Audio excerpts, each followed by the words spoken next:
பழம்பெரும் நகைச்சுவை மன்னர் கலைவாணர் என்.எஸ். கிருஷ்ணன் ஒருமுறை சொன்னார், நடிகன் தூங்கும் போது கூட காலை ஆட்டிக்கொண்டே தூங்க வேண்டும், இல்லை என்றால் அவன் செத்து போயிட்டான் அப்படின்னு தூக்கி போட்டு பொதிச்சிருவானுங்க. அதனால் நடிகன் எப்போவுமே ஆக்டிவாக இருக்கணும், சுறுசுறுப்பாக இருக்கணும், கையை காலை ஆட்டிகிட்டு இருக்கணும், அதுதான் அவன் இருக்கான்னு சொல்லுவாங்க என்று அவர் சொல்லியிருப்பார். அப்படிதான் சமீபத்தில் ரஜினிகாந்துக்கு உடல்நிலை சரியில்லை என்று மருத்துவமனைக்கு சென்றதும் பலரும் பலவிதமாக பேச ஆரம்பித்து விட்டார்கள். அவர் அடுத்த படத்திற்கான வேட்டையன் படத்திற்கான ஸ்டண்ட் அடிக்கிறார் என்று ஒரு குரூப் சொல்லிக் கொண்டிருக்கிறது. இன்னும் சிலர் அவருக்கு கிட்னி ஃபெயிலியர் அவ்வளவுதான் என்கிறார்கள். இன்னும் சிலர் என்ன சொல்கிறார்கள், இனி கூலி படம் அவ்வளவுதான், இனி நடக்காது, ரஜினிகாந்த் மறுபடியும் ஒரு 3-4 மாதங்களுக்கு மேல் மருத்துவமனையில் இருக்க வேண்டியிருக்கும் என்று இப்படியெல்லாம் கொளுத்தி போட்டு கொண்டுதான் இருக்கிறார்கள். அதாவது போகிற போக்கில் பேசுகிறவர்கள் என்றைக்கும் இருப்பார்கள். இப்போதும் அப்படிதான் பேசிக் கொண்டிருக்கிறார்கள். சரி, உண்மையில் ரஜினிகாந்த் அவர்களுக்கு நடந்ததுதான் என்ன? அவர் முதலில் அந்த மருத்துவமனையில் சொல்லப்பட்டது என்ன? அஜீரண கோளாறு என்று சொல்லப்பட்டது, அடிவயிற்றில் வலி என்று சொல்லப்பட்டது. இதெல்லாமே வயது மூப்பின் காரணமாக.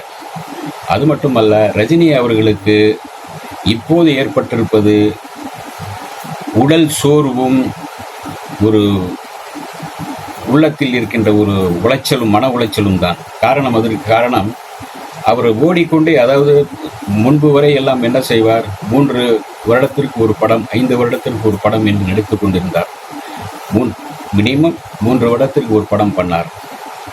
ஆனால் இப்போது கடந்த 1 வருடத்தில் 2-3 படங்களுக்கு ஒரே நேரத்தில் வேலை செய்ய ஆரம்பித்து விட்டார். இப்படி பரபரப்பாக வேலை செய்வதன் மூலமாக அவருக்கு நிறைய மன உளைச்சல்கள், நிறைய வேலை பளு, அதுக்கான உடல் தாங்கக்கூடிய சக்தி வேண்டும். ஆனால் முன்பு அவர் ஒரு இளமை துள்ளலோடு இருந்தார், முன்பு நிறைய இளமையோடு இருந்தார். அதனால் 1 வருடத்திற்கு 20 படங்களில் கூட நடிக்க முடிந்தது. இப்போது அவருக்கு உடல் சோர்வு. ரஜினியை பொறுத்த வரைக்கும் எம்ஜிஆரை போலதான் ரஜினியும்.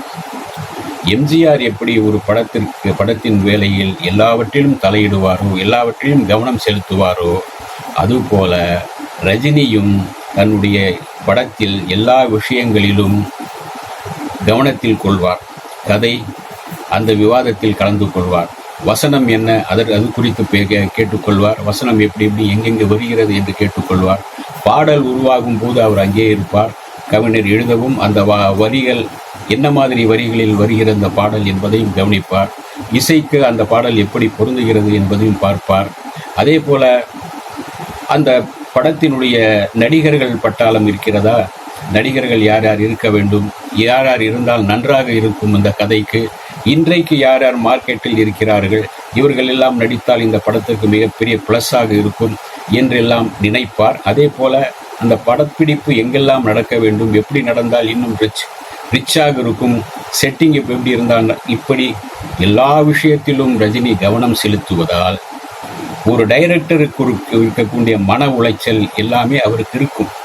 அவர் நடிப்பதோடு மட்டும் நின்று விடுவதில்லை, படத்தின் எல்லா விஷயங்களிலும் அவர் கவனம் செலுத்துவதால் இதில் இப்படி நிறைய மன உளைச்சல் ஏற்படும். நிறைய யோசிக்கவும், அதை பற்றி குறித்து எப்போதும் பேசிக்கொண்டிருக்கவும், சிந்தித்து கொண்டே இருக்கும்போது சில சோர்வு வரதான் செய்யும். அதனால்தான் இந்த சோர்வு அவருக்கு வந்தது. மற்றபடி அவரை தலைகீழாக தொங்கவிட்டு, கூலி படத்தில் ரஜினியை தலைகீழாக தொங்கவிட்டு நடிக்க வைத்தார்கள் என்று, அதற்காக தான் அவருக்கு இந்த அளவுக்கு மன உளைச்சல் என்று சொல்வது அவருக்கு இந்த அளவுக்கு ஒரு உடல்நிலை கெட்டது என்று சொல்வதற்கு ஆதாரம் இல்லை. அதாவது தலைகீழாக ஒரு நாள் முழுக்க அவர் தொங்க மாட்டார். அவர் சார்பாக ஒரு டூப் தொங்கிக் கொண்டிருப்பார். ஒரு குறிப்பிட்ட காட்சியில் க்ளோஸ்அப்பில் மட்டும் அவர் தலைகீழாக இருப்பது போன்ற காட்சி இருக்கும், அவ்வளவுதான். இதெல்லாமே தயாரிப்பாளருக்கு, டைரக்டருக்கு தெரியும். அதை லோகேஷ் அப்படி செய்ய மாட்டார். சூப்பர் ஸ்டார், மிகப்பெரிய நடிகர், அப்படி அவரை தொங்கவிட முடியுமா அவரால்? ஆக எல்லோரும் வதந்தி கிளப்புவது போல, ஏன் அந்த மனிதன் மீது வயதான 74 வயது ஏறக்குறைய அவருக்கு இந்த டிசம்பர் வந்தால் தொடங்குகிறது. 75 அடுத்து காலீடு எடுத்து வைக்க வேண்டிய சூழ்நிலை இருப்பார். இந்த வயதிலும் அவர் படங்களில் நடித்து உற்சாகத்தோடு நடிக்கிறார். அதற்கு இது போன்ற வதந்திகள் அவருக்கு கொஞ்சம் சோர்வு தரலாம். அவருக்கு இப்போது இருப்பது சோர்வு தான், உடல் ரீதியாக. ஏனென்றால் அப்போது எல்லாம் அவர் நிறைய அந்த சரக்கு போடுவார், நான்வெஜ் எல்லாம் சாப்பிடுவார். இப்போ நான்வெஜ் சாப்பிடுவதே இல்லை. முடிந்தவரை இந்த மூலிகை ஜூஸ், இது போன்றத கீரை, இது போன்ற விஷயங்கள் தான், இயற்கையான உணவு தான் அதிகமாக சாப்பிடுகிறார். எனவே அது அதிகமான உழைக்கும் போது அதுவும் கொஞ்சம் சோர்வு வரதான் செய்யும்.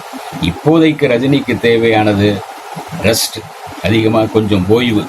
அநேகமாக மருத்துவமனையில் 2 நாள் இருந்து எல்லா செக்கப்பும் செய்துவிட்டு ஒரு வாரத்திற்கு ஓய்வெடுத்துவிட்டு, நன்றாக ஓய்வெடுத்துவிட்டு, அடுத்த வாரத்தில் அவர் கூலி படத்தின் படப்பிடிப்பில் கலந்து கொள்வார். அது மட்டுமல்ல, வேட்டையன் 10ஆம் தேதி ரிலீஸ் ஆகிறது என்றால் அதற்கான உற்சாகமும் அவருக்கு மறுபடியும் புதிதாக வரும். அதாவது நீங்கள் ஓய்வெடுத்து மறுபடியும் ரஜினி வரும்போது ஒரு புதிய ரீகலெக்ட் ஆகும், ஒரு உற்சாகம் மறுபடியும் ரீகலெக்ட் ஆகி மறுபடியும் ஒரு சந்தோஷத்தோடு உற்சாகத்தோடு மறுபடியும் அவர் வந்து விடுவார். அடுத்த வாரம் இன்னும் ஒரு 10 நாளில் அவர் படப்பிடிப்பில் கலந்து கொண்டு கூலி படத்தின் வேலையில் உற்சாகமாக இருப்பார் என்பது திண்ணம். நிச்சயமாக அது நடக்கும். சூப்பர் ஸ்டார் ரஜினிகாந்தை பொறுத்தவரைக்கும் அவர் சுறுசுறுப்பான மனிதர். அந்த சுறுசுறுப்பு இப்போது அந்த சோர்வின் காரணமாக குறைந்திருக்கிறது. ஓய்வெடுத்து மறுபடியும் தன்னுடைய வேலை தொடங்கும் போது அந்த மேஜிக், அதே சுறுசுறுப்பு மறுபடியும் அவருடைய நடிப்பில், படங்களில், அடுத்த படத்திலும் வரும், வந்துவிடும். அடுத்த கூலி படத்தை முடித்துவிட்டு அதற்கடுத்து மேலும் அவர் 5-6 படங்கள் ஒப்பந்தமாக அவருக்காக காத்திருக்கின்றன. எனவே அவர் ஆரோக்கியத்துடன் மீண்டும் வந்து தன்னுடைய பணியை சிறப்பாக செய்ய நாம் வாழ்த்துவோம். தயவு செய்து வதந்திகளை கிளப்பி விடாதீர்கள். ஒரு மனிதர் யாராக இருந்தாலும் அவர் ஓய்வெடுத்து ஆரோக்கியமும் பெற வேண்டும் என்றுதான் நம்மால் முடிந்ததை சொல்ல வேண்டும். அவரை குறித்து இப்படி வதந்திகள் கிளப்பாதீர்கள். எம்ஜிஆர் எப்படி உடல்நிலை சரியில்லாத வதந்திகள் கிளப்பினார்களோ அதுபோல ரஜினியும் உடல்நிலை சரியில்லாத போல் சில வதந்திகள் கிளப்பப்படுகின்றன. அது வேண்டாம் என்று தவிர்த்துக் கொள்வது நல்லது.